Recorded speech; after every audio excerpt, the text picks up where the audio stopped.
Pedro Sánchez, el presidente más corrupto de la democracia, acusa a Isabel Díaz Ayuso de formar parte de una trama de corrupción junto a su hermano, así, sin pruebas y sin fundamento, de manera gratuita, calumniosa, injuriosa y difamadora. Se atreve a manchar a otros con sus propias faltas. ¿Dónde están los detenidos de la trama Ayuso? ¿Dónde están los autos del juez, los escritos del fiscal, los informes de la fiscalía? ¿Dónde están los investigados? Nada de eso existe porque no hay un caso Ayuso. Sí hay, en cambio, un caso Coldo, con detenidos, investigados, autos judiciales, acusaciones de la Fiscalía e informes de la Guardia Civil. Existe un caso de corrupción que afecta al corazón del gobierno y a diferentes comunidades gobernadas por socialistas. Tiene la corrupción en casa, pero señala a los demás. Y cuando decimos en casa, podría ser algo hasta literal. La esposa del presidente, Begoña Gómez, se reunió con Víctor de Aldama, el empresario de las presuntas mordidas del caso Coldo, para presentarle, dicen, oportunidades de negocio. Eso hay que explicarlo muy bien, muy detalladamente. En cualquier caso, Sánchez, como decimos, es el presidente más corrupto que hemos conocido hasta la fecha. Y no precisamente por el caso Coldo, que apesta, pero que ya se verá en qué queda y hasta dónde llega. Su corrupción es anterior, es principalmente corrupción política y está en su manera de mantenerse en el poder, comprando su investidura con una ley de amnistía que borra los delitos de unos políticos que tuvieron que votarle para que fuera presidente del gobierno. Una ley que él mismo y sus ministros veían inconstitucional porque así lo es plenamente inconstitucional. No hay mayor corrupción posible que poner al Estado, a sus instituciones y a la ley al servicio de intereses particulares. Sánchez, tarde o temprano, acabará devorado por su propia corrupción. Quizás el caso Coldo lo acelere todo.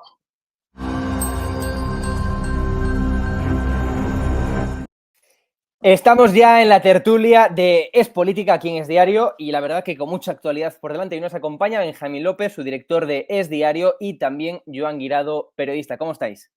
¿Qué tal? Buenos días. Un saludo. Vamos a empezar directamente ya con Ábalos, con su renuncia, y posteriormente comentaremos la última información que salió sobre José Luis Ábalos para que veamos un poco pues la cara dura que ha demostrado tener Ábalos. Vamos a ver lo que decía hace nada, podemos decir incluso hace horas, Ábalos, cuando renunciaba, cuando se iba del grupo mixto, cuando renunciaba de estar en el grupo socialista en el Congreso de los Diputados, y así lo decía. Tener el beneficio del compañerismo, poder haber compartido una reflexión en beneficio de nuestras siglas y de la restitución del debate público por la senda del sosiego y de la ponderación. No ha sido así, no ha sido posible. Así que, privado de la oportunidad de hallar la mejor solución compartida a la crisis política desatada hace una semana, comparezco para anunciarles la decisión más importante de mi vida política. Durante estos días he escuchado todas las voces a mi alrededor. Las de quienes me detestan simplemente por mi ideología o trayectoria política, las que me desprecian porque desprecian mi propia humanidad, haciéndome contingente y fungible porque anteponen las cuestiones de poder a las de la justicia.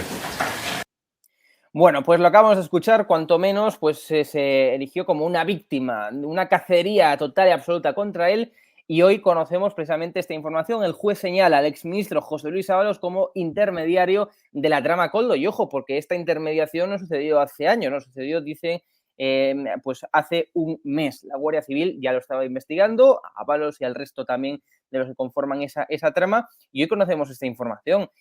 Joan, tú que tienes muchas fuentes en el PSOE y desde luego conoces muy bien al partido, una cara de fermento armado, ¿no? Parece. Bueno, lo que está diciendo Ábalos es que coincidió de casualidad ese día con Coldo en el restaurante La Chalana, que tanto uno como otro estaban allí reuniéndose con otros altos cargos del gobierno. En el caso de Ábalos se entiende, en el caso de Coldo habrá que preguntarse qué altos cargos eran, teniendo en cuenta pues que ya no forma parte de la Administración General del Estado y que por tanto está apartado de la vida política. A ver si seguía haciendo algún tipo de negocio el 10 de enero todavía, pero que en esa coincidencia pues, estuvieron hablando.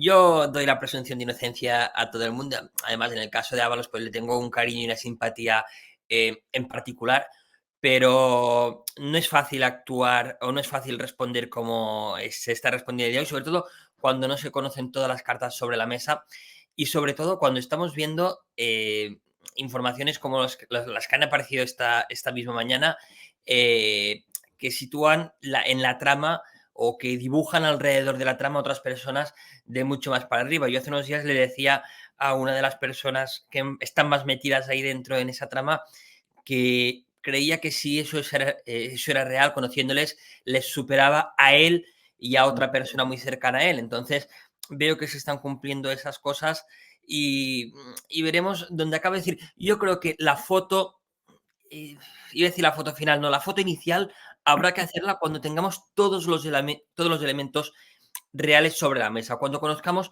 al detalle el sumario que ya ayer se empezó a conocer y todos tengan sus cartas sobre la mesa, también, pues, como hemos sabido estas últimas horas, en el entorno del presidente y todo el mundo sepa con qué estamos hablando. Hasta ahora, toda la presión recaía sobre Ábalos y Ábalos respondía, pues, autodefendiéndose él de la mejor manera que podía, pensando que no podía tampoco atacar hacia otros extremos. Cuando todo el mundo sepa de qué se le acusa, pues veremos la dimensión de la cosa y veremos hasta qué punto esas defensas son o no son creíbles. Benjamín, elementos que cada día conocemos más y que son más y que cercan todavía más al PSOE, a Ábalos, desde luego, pero también al PSOE y al gobierno, ¿no? Sí, para mí la clave, como decía Joan, es que no conocemos la foto completa. Es como un puzzle, ¿no? Y vamos conociendo pequeñas piezas del puzzle. Pero vamos formando ese puzzle y empezamos a intuir cuál puede ser una imagen más general, ¿no? De toda la película. Lo que vemos ya en esas piezas del puzzle y esta información que tenemos en pantalla ahora mismo es, creo que, inestimable para empezar a darnos cuenta de dónde llegaba todo, que el juez señala como intermediario. Es una palabra muy, muy grave, muy gorda, que la dice el juez, ¿no? No la decimos los periodistas, no la dice la información, la dice el propio juez, la investigación. Por lo tanto, Ábalos, que decía yo no estoy señalado, no se me cita en toda la investigación, no hay nada absolutamente contra mí, soy inocente, bueno, pues veremos a ver si es inocente o no, pero de momento eso que él decía no es cierto. Vemos como ya en las investigaciones se le cita. Esto cobra sentido que él no quiera dejar su escaño porque evidentemente el aforamiento le da cierta inmunidad o le permite ganar tiempo, ¿no? Echar la pelota hacia adelante y ganar tiempo. Cuando hablamos de tiempo hablamos de mucho tiempo, no de un poco de tiempo. Le permite ganar a lo mejor un año, ¿no? Hasta que pudiera estar imputado porque tendrían que finalizar la investigación actual y luego trasladar el caso al Tribunal Supremo para ver si en esa instancia pues le quieren investigar o le quieren imputar. Ábalos está enrocado ahora mismo, su situación creo que es delicadísima y estas informaciones lo ponen todo, pero efectivamente, como señalaba Joan, hay informaciones que apuntan a que la foto final puede ser todavía mucho más amplia y aparecer nuevos personajes. ¿Qué hacía Begoña Gómez? Ahora supongo que hablaremos del tema, pero ¿qué hacía Begoña Gómez reunida con Víctor de Aldama, ¿no? A través, además, de Javier Hidalgo, que también parece que podría tener algo que ver en toda esta trama? ¿Qué hacía? ¿Qué oportunidades de negocio buscaban? Yo creo que todavía hay muchísimas explicaciones y que este asunto es como una mancha de aceite que se va extendiendo y que cada día pues mancha a más gente, ¿no? Desde luego necesitamos muchas explicaciones que no se han dado, ¿no? El presidente del gobierno lo único que ha hecho ha sido acusar a Isabel Díaz Ayuso, ha sido su defensa y al Partido Popular. Yo creo que no es suficiente, yo creo que él tiene que explicar muchas cosas, ¿no? Porque por acción o por omisión en su gobierno se han estado cuajando pues unos asuntos absolutamente feos, corruptos y que yo creo que requieren, como digo, explicaciones. Lo que está claro, sí, John, de lo que comentaba ahora Benjamín muy rápidamente, no solo qué hacía Begoña Gómez hablando con Víctor de Aldama y con Javier Hidalgo, sino qué hace la esposa del presidente del gobierno, que cuando le preguntamos por cosas de su agenda, por ejemplo, a Moncloa, siempre nos dicen que no tiene ningún cargo político y que no tiene relevancia, por tanto, lo que haga la esposa del presidente, haciendo gestiones directamente que pueden afectar a la gobernabilidad del Estado o que luego posteriormente han afectado a la gobernabilidad del Estado. Lo digo porque ahora hemos conocido esto de sorpresa. Es decir, lo hemos conocido así de bajini, pero es que creo que incluso puede ser mucho más grave esto que todo lo que hemos conocido hasta ahora. Es que la señora Begoña Gómez no ostenta ningún cargo, no es primera dama como si ocurre en otros estados, como si ocurre en Estados Unidos, pues que se podría llegar a comprar este argumento de que se le comentan cosas para que posteriormente lo traslade a su marido. No, no, el presidente del gobierno no deja de ser el director general de una gran empresa, y en las grandes empresas, por defecto, del IBEX, la mujer del director general no va por ahí haciendo negocios al margen de su marido. Sí, es que son al margen, es claro que igual no son al margen. Y bueno, ya tenemos la información aquí en pantalla, lo que estábamos comentando, ¿no? Cercó a Sánchez, publicamos en Es Diario, porque su mujer, Begoña Gómez, se reunió con la trama Koldo, ¿no? Con ese, bueno, con ese protagonista, claro, protagonista de la trama Koldo, como estamos comentando. Benjamín, como veníamos diciendo, esto va cada vez escalando más, hasta el punto de que se ve a la mujer del presidente del gobierno, como decía Joan Guirado, reuniéndose con, bueno, pues con empresarios además, pero también en este caso con miembros de la trama Koldo. A ver en qué acaba esto, ¿no? Claro, yo lo que reclamo ahora mismo es que se dé la cara y se den explicaciones, ¿no? Lo que no vale, desde luego, es el y tú más, y poner el ventilador y decir que Bárcenas y que tal y que cual y que si Ayuso, que es un caso ficticio, que es un caso que no existe, que es un caso además especialmente miserable que se haga desde la tribuna del Congreso por parte de un presidente del gobierno, señalar a un ciudadano particular al que en su momento investigó la Fiscalía española y la europea y descartó cualquier delito. Un ciudadano, por lo tanto, que no tiene mancha ante la justicia, no se le puede señalar desde la tribuna de oradores. Me parece verdaderamente lamentable, ¿no? Y más propio casi de una república bananera, que un presidente del gobierno señale a ciudadanos particulares. Todo para defenderse de las explicaciones que él debe, ¿no? Y hoy se incide en este asunto, en las explicaciones que debe, por el tema de su mujer, que aparece ya citada pues, en todos los medios de comunicación, porque se reunió con esta gente. Hay que saber efectivamente qué hacía la mujer del presidente, si iba en nombre propio o iba en representación de su marido o en representación de qué, o sea, qué negocios posibles podía hacer. Y creo que todo esto merece una explicación. No se puede decir que si Bárcenas, que si tal, casos de corrupción del Partido Popular que se han depurado en la justicia y en las urnas. El Partido Popular perdió el gobierno por sus casos de corrupción, los ciudadanos le castigaron y la actual dirección, pues sinceramente creo que no tiene absolutamente nada que ver con ese pasado del Partido Popular, que efectivamente estuvo salpicado de un montón de casos que se resolvieron en los tribunales y en las urnas, ¿no? Creo que esa no es la explicación que merecemos los ciudadanos. Ahora mismo el gobierno, Pedro Sánchez, el Partido Socialista, algunas administraciones autonómicas gobernadas por los socialistas tienen que dar explicaciones y nos tienen que explicar qué está pasando aquí, porque todo pinta fatal, ¿no? Pinta fatal. Joan Guirao, el caiga quien caiga que decía Pedro Sánchez, pues también se estaba refiriendo entonces a su mujer, que caiga quien caiga. Cuando se conozcan las informaciones, pues que caiga quien caiga, ¿no? Sí, pero reitero, cuando preguntas a Moncloa por la agenda de la señora Gómez, lo digo, por ejemplo, cuando hemos estado de viaje en Estados Unidos y ha tenido una agenda paralela de negocios, o cuando hemos estado en Bali y solo la hemos visto, creo que la vimos 1 hora y media de los 3 días que estuvimos en Bali, con una agenda también paralela a la de su marido, y en Seúl directamente, que fuimos de Bali a Seúl, ni la vimos. Pues te dicen que no tiene ninguna relevancia, trascendencia política. Por tanto, ahí si tiene que caer a alguien por culpa de eso, y se caiga quien caiga, debería ser el presidente del gobierno. Y os recuerdo la última vez que alguien le planteó la palabra dimisión en una pregunta, que fui yo en la repetición electoral de 2019, se quedó 42 segundos callado y con un gran cabreo. Entonces, no parece muy indicado plantearle la palabra dimisión a Pedro Sánchez, porque es su palabra maldita. Hay nervios en Moncloa, hay muchísimos nervios. Mira, acaban de mandar hace escasos un rato una convocatoria de prensa en la que Pedro Sánchez va a recibir a la selección española femenina de fútbol, y en la que no se permite la entrada de los periodistas, únicamente se permite el acceso a los periodistas, a los gráficos, a los fotógrafos y a las cámaras. Es decir, no se nos permite a los redactores estar ahí, como sí ha ocurrido en otras ocasiones, como sí sería normal que se permitiese, por ejemplo, a los periodistas deportivos, como mínimo, pues que siguen el día a día de la selección. Es un día importante, la selección española ha ganado la Live Nations de fútbol. ¿Por qué? ¿Por qué no? Es decir, Pero fíjate, no digan que lo de espacio, porque el espacio donde se les recibe es grande.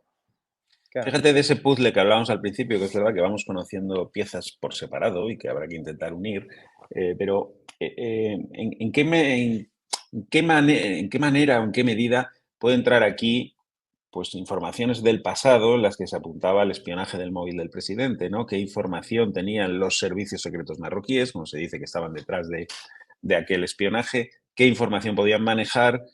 Pues no sé, aquí empezamos a ver cuestiones que podrían encajar perfectamente en ese relato, ¿no? Por ejemplo, sin ir más lejos, todas estas explicaciones que Sánchez no ha dado. Claro, al final tú ves a una persona, y perdón por la autocita, pero como decía en el editorial al principio de este programa, que es una persona que arranca con plena corrupción política su legislatura, ¿no? Con una investidura que se basa en una ley constitucional que él mismo veía inconstitucional, comprando los votos de los políticos delincuentes que tienen que hacerle presidente.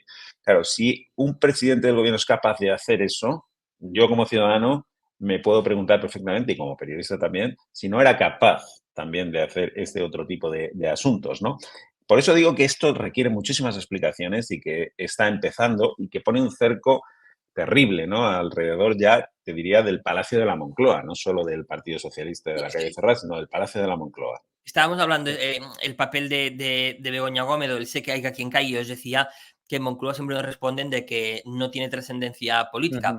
Pero ahora estaba recordando los que llevamos ya, en mi caso ya 5 años y medio, casi 6, siguiendo el día a día de la presidencia y del PSOE, me venía a la memoria algunas cosas del plano más íntimo de la familia Sánchez Gómez, que no soy muy de hablar de esas cosas, pero en este caso creo que tiene cierta relación, que es que cuando la pareja Sánchez Gómez han tenido 2 momentos en los que parecía que se iban a divorciar, en que eso ha estado sobre la mesa, y en uno de ellos Begoña le dijo a Pedro: si no eres presidente del gobierno, nos divorciamos. Y en otro, cuando fue el adelanto electoral, perdón, 2 veces, porque el 28 de mayo Pedro Sánchez le reconoció que la primera con quien lo consultó fue con ella. Es decir, con la primera persona con la que consultó el adelanto electoral fue con Begoña Gómez. Es decir, ¿qué peso tiene esta señora en la política del Estado? Es decir, ¿por qué? ¿No sería más lógico que eso lo consultase con su vicepresidenta del gobierno? Es decir, ¿o es que aquí Pedro Sánchez es presidente del gobierno porque quiere su señora? Porque tienen algo ahí que necesitan estar en el poder. Es decir, a Begoña Gómez sabemos que le gusta el poder. Es casi más, le gusta más que casi que a Pedro Sánchez. El Falcón, el invitar a las amigas a Moncloa a merendar por la tarde, porque eso lo hace mucho. Es decir, se dice en el entorno, ¿no?, de que aquí quien lleva los pantalones, y que no suene machista esto, es un decir, que quien lleva los pantalones en esta relación es Begoña Gómez, ¿no? Pues igual estas cosas nos ayudan a entender un poco el porqué de estas afirmaciones que durante tanto tiempo hemos escuchado y que a veces pues te podían sonar rimbombantes o no les dabas importancia, pero que igual sí que tienen más importancia de lo que creíamos. Y bueno, que no tienen en ningún otro. Es decir, excepto en el caso de Ana Botella, tal vez, que también tenía un cierto, pero en ese caso era política y tenía un papel político. En ningún otro caso, ni en el caso de Sonsoles, la esposa, no sé si era de Rajoy o de Zapatero ahora, en el caso de los otros presidentes del gobierno, nadie ha tenido un papel así en sus esposas. Por tanto, hombre, sospechoso es. Lo que está claro es que el Partido Socialista y el Gobierno, por tanto, y por extensión, además con la información que estamos publicando, tiene un problema muy importante. Y así se lo reflejaba ayer, precisamente, este miércoles, en una sesión de control al Gobierno en el Congreso, el propio Alberto Núñez Feijóo. Vamos a escucharlo. Sin rodeos. Usted lo sabía y lo tapó. Se lo digo en nombre de todo un país consciente, por la información que tenemos, de que usted lo sabía, al menos desde hacía más de 3 años. Sí, señor Sánchez, usted cesó al señor Ábalos por lo que le dijeron que pasaba en el ministerio, pero a la vez aforó al señor Ábalos por lo que sabía que pasaba en su partido. Aquí, pues, no nos engañe ni engañe a nadie. Su secretario de organización no le servirá de cortafuegos. Esta trama surge en la cabeza de su partido, está instalada en el corazón de su gobierno y marca la partida de nacimiento de su carrera política. La caída en desgracia del señor Ábalos no le protege, señor Sánchez, le desnuda. Por eso simplemente nos interesa que nos aclare cuál de todas las respuestas que ha prometido el señor Ábalos en las próximas entrevistas le teme usted. Nada más. Bueno, pues acabamos de escuchar al líder del Partido Popular, también líder de la oposición, Alberto Núñez Feijóo, y cada día que pasa y que vamos conociendo más información, Benjamín, pues tiene más sentido estas palabras. Usted lo sabía, ¿no? Todo parece indicar que, bueno, pues según lo que estamos conociendo es que ya es muy difícil que no tuviera ni idea de nada Pedro Sánchez, ¿no? De nuevo, recurriendo a esa imagen, ¿no?, del puzzle, pues vemos también piezas del pasado, ¿no? Pequeñas Sí. piezas que empiezan a cobrar sentido, ¿no? Efectivamente, la destitución de Ábalos, mano derecha de Sánchez, una de las personas o el estratega prácticamente que le llevó al poder, ¿no? ¿A qué se debió? Nunca se ha explicado lo suficiente a qué se debió. Se hablaba de, bueno, juergas en un parador, no parece que tenga la suficiente entidad, porque además sospecho, no lo sé, no conozco a Ábalos en profundidad, pero sospecho que no era la primera ni la última.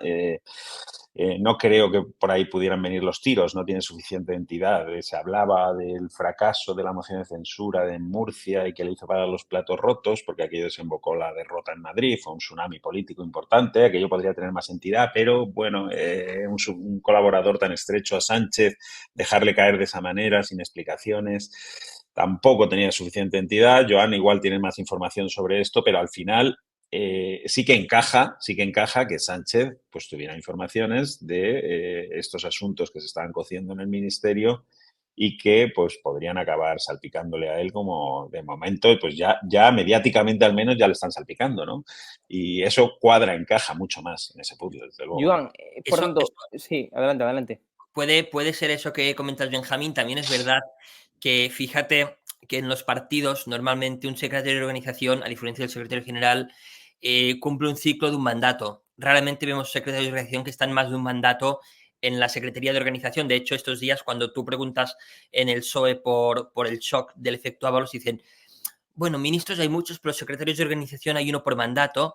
Y es verdad, normalmente en un mandato de 4 años suele haber un secretario de organización. Y Ábalos estaba llegando ya a su fin de su mandato y medio prácticamente. Por tanto, ya estaba más o menos amortizado. De hecho, cuando Sánchez le cesó de ministro, Ábalos le dijo, presidente, él le dijo, tampoco voy a contar contigo a partir de octubre como secretario de organización. Por tanto, que era el momento de esos cambios, y fue cuando le dijo, presidente, nadie lo va a entender, me voy yo ahora, y desencadena aquella gran crisis pues que acaba con Santos de número 3 provisional, y ahí empieza ya todo el terremoto, es decir, porque Santos es un manipulador de manual y ahí empiezan ya todas las tensiones con Lastra, que hasta que no se la carga no acaba.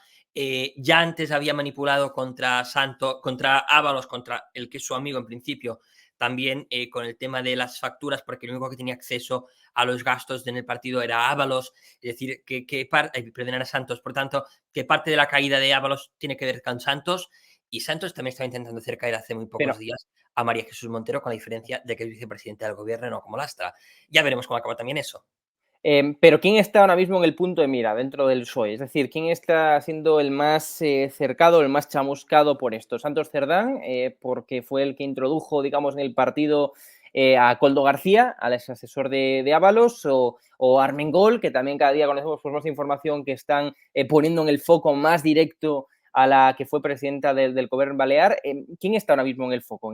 Yo creo que Armengol ahora mismo tiene una situación muy complicada, entre otras cosas porque es presidenta del Congreso de los Diputados y se están conociendo cada vez más cosas sobre ella, que la acercan a ella, y, por tanto, la sombra de sospecha sobre el presidente de las Cortes tiene que ser absolutamente nula.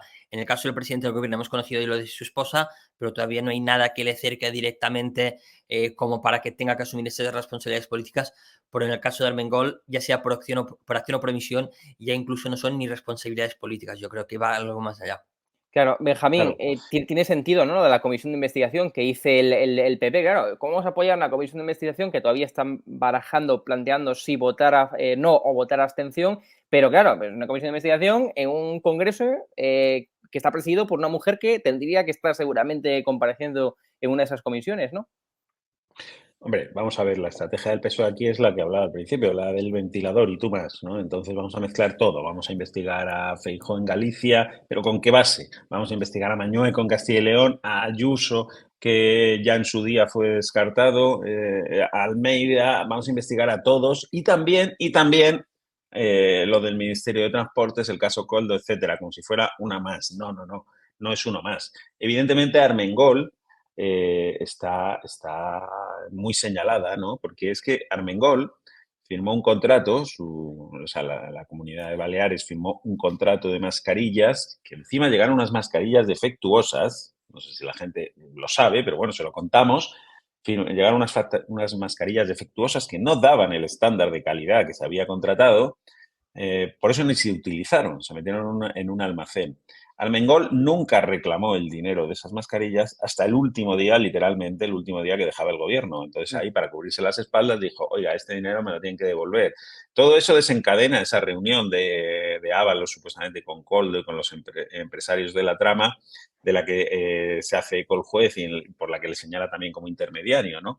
En esa reunión supuestamente se hablaba de qué pasaba con ese dinero que habría que devolver a la Comunidad Autónoma de Baleares. Bueno, es todo un entramado, pero Armengol, desde luego, por omisión, como mínimo, por omisión debería dar muchísimas explicaciones. ¿Por qué no reclamó el dinero de unas mascarillas que eran defectuosas? ¿No? Hablamos de, no recuerdo si eran 3 millones y pico de euros, no recuerdo, una cantidad millonaria. Una cantidad millonaria, ¿no? ¿Por qué no la reclamó hasta el último día, cuando dejaba la presidencia del gobierno autonómico? Claro, está muy señalada. Pero Santos Cerdán tiene que explicar también muchas cosas. Y más allá de que pueda estar metiendo la mano en el saco de dinero o no, tiene que explicar por qué es el padrino él de un personaje del pelaje de Koldo García, personaje que él introdujo en la política, llegó a ser candidato del Partido Socialista, no recuerdo el nombre de la localidad navarra, donde se presentó como candidato. Cuarte. Ahí fue candidato, efectivamente, fue concejal después, porque no ganó la alcaldía, pero estuvo como concejal cuando ya tenía a sus espaldas delitos de violencia, de agresión, diversas condenas, un personaje, diríamos, del que un partido debería apartarse, no meterle en sus filas y presentarlo de candidato. ¿Por qué se lo presentó a Ábalos? Porque Koldo García conoce a Ábalos por intermediación de Santos Cerdán. ¿Por qué se lo presenta como un hombre de confianza? ¿Cómo es posible que se permita que Koldo García llegue a ser consejero de una empresa pública como Renfe Mercancías? Un señor que dudo mucho que sea capaz de redactar 2 párrafos sin poner falta de ortografía. Es que es así, o sea, un señor con muy escasa formación, ¿no? Académica. Son tantas las cosas que hay que explicar. Y Santos Fernández, de luego, no puede, que es muy inteligente, es muy astuto, no puede pasar de puntillas como si él no tuviera nada que ver. Él tiene mucho que ver también en esta historia y yo creo que debería también asumir responsabilidades, por lo menos políticas. Luego veremos a ver si tiene algo que ver en la trama, no tiene nada que ver, pero desde luego su responsabilidad política a mí me parece evidente porque es el padrino político de Koldo García, ¿no? Joan, no sé si quieres añadir algo más, pero también y rápidamente te pido titular sobre el tema de la amnistía. La semana que viene expira el plazo, no podemos perder este asunto también digamos, que está encima de la mesa, no podemos perderlo de vista. ¿Qué va a ocurrir con la amnistía? ¿Hay acuerdo entre Junts y el PSOE o no? Todavía no hay acuerdo. El principal negociador, el hombre que añade serenidad a las negociaciones por parte de Junts, Jordi Turull, estará mismo 10 días más en el hospital, por tanto, queda descartado que puede negociar. En el PSOE repiten lo de estamos convencidos de que esto va a salir, lo han dicho siempre, también lo decían el 30 de enero y no salió, por tanto veremos cómo acaba, pero yo no lo veo tan fácil. Bueno, lo que pasa es que, si me permites,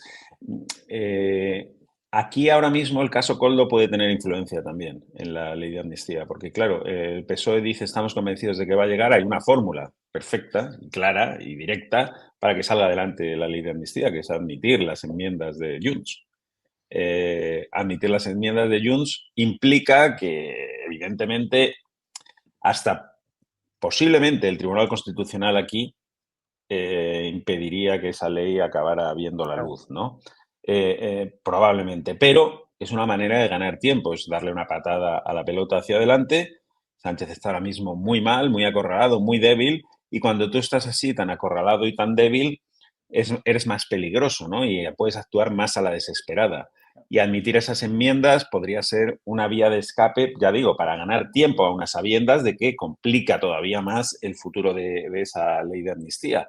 Por otra parte, Junts parece que no está dispuesto a bajarse del burro y que o le aprueban esas enmiendas o le amplían, diríamos, la cobertura de la ley de amnistía o tampoco está dispuesto a darle el visto bueno. Con lo cual la situación es muy complicada, la debilidad de Pedro Sánchez es máxima y un personaje como él, que ya de por sí creo que es bastante peligroso, acorralado, pues se vuelve todavía más peligroso. No me extrañaría que acabara aceptando esas enmiendas de la ley de amnistía para ganar tiempo simplemente.